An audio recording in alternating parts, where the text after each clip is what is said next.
Well, thanks. It's good to be out here, by the way. Thank you, John, and the team. Don't worry about me, but I just want to I was thanking you for allowing us to be here in North Valley.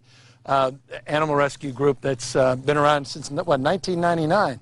You've been at this, and it's a good reminder of how integral an organization like this is to our disaster response efforts and disaster recovery efforts.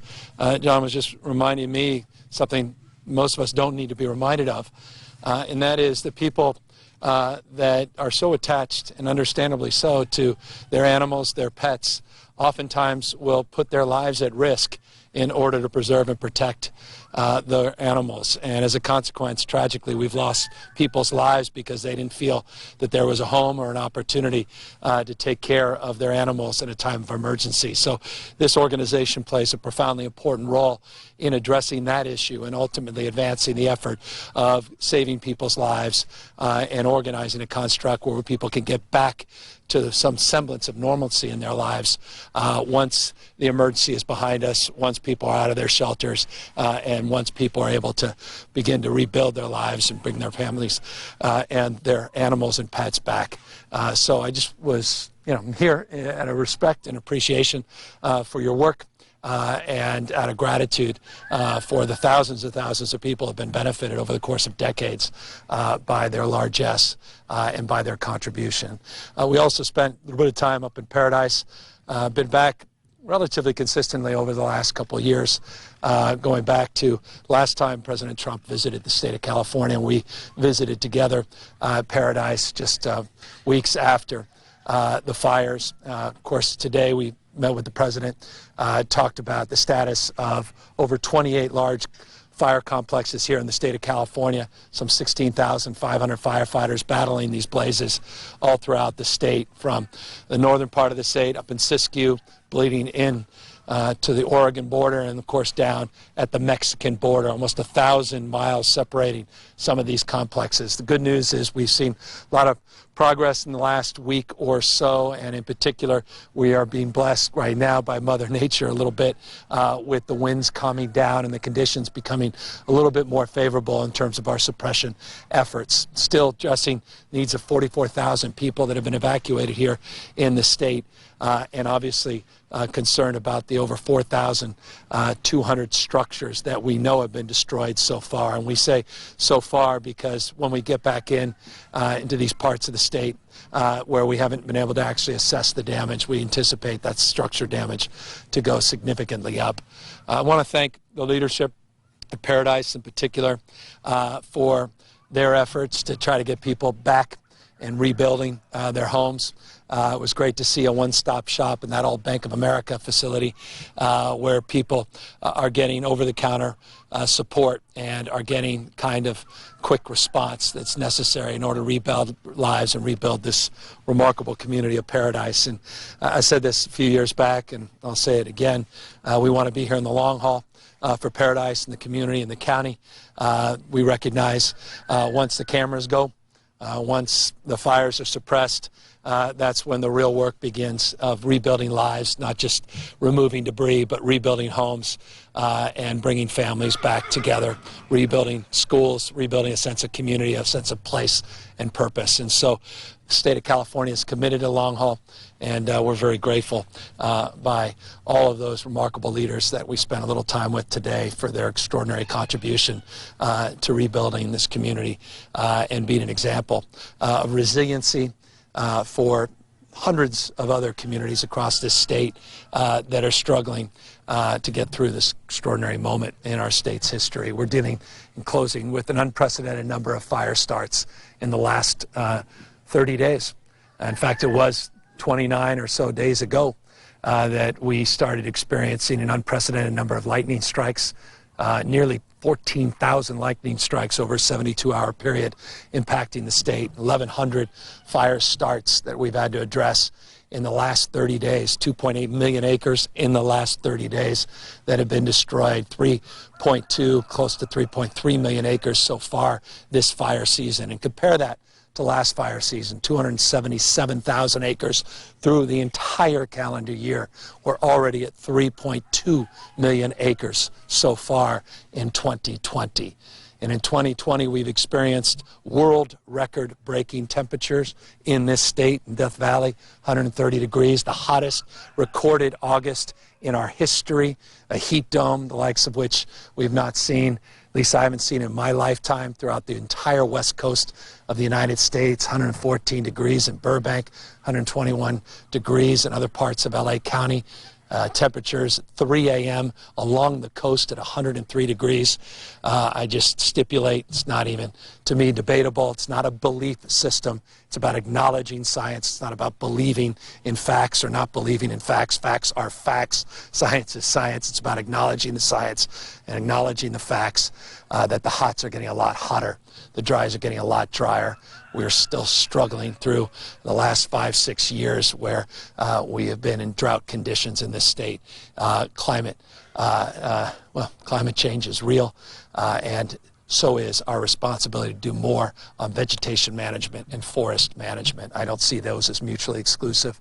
I see those as mutual responsibility of both the state, federal government, and private sector partners, and we're committed to more than doubling our forest management in the state and are committed to advancing more partnerships with the federal government, and that was part of the conversation we had today with the President. That, happy to take any questions. Governor Newsom, you mentioned climate change. I'll use that as a segue into the briefing had down in Sacramento today with President Trump. Did you get a sense of what he gained and took away from your conversation today and what the implications might be for the state as it continues to fight fire? Well, I thought it was important to remind the President of 2 points, and I don't mean this pejoratively or even paternalistically or in any way dismissively, but it was an opportunity to remind the President that 57% of the forested land in the state of California is under federal jurisdiction, just 3% under the state's jurisdiction.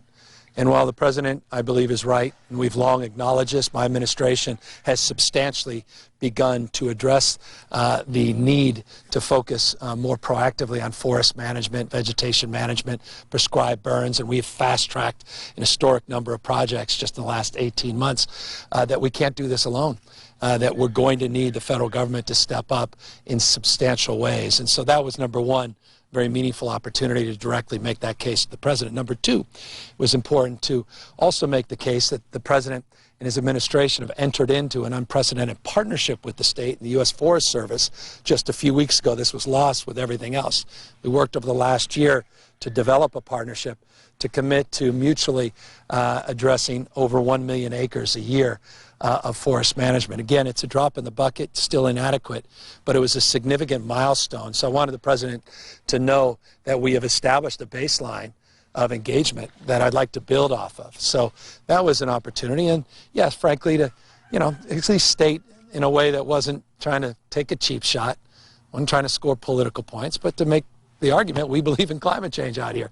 And we don't believe it just because science says it. We observe it. We experience it. And that was an opportunity to remind him of a point he's very familiar with, but to do so in an honest and forthright way, and we did.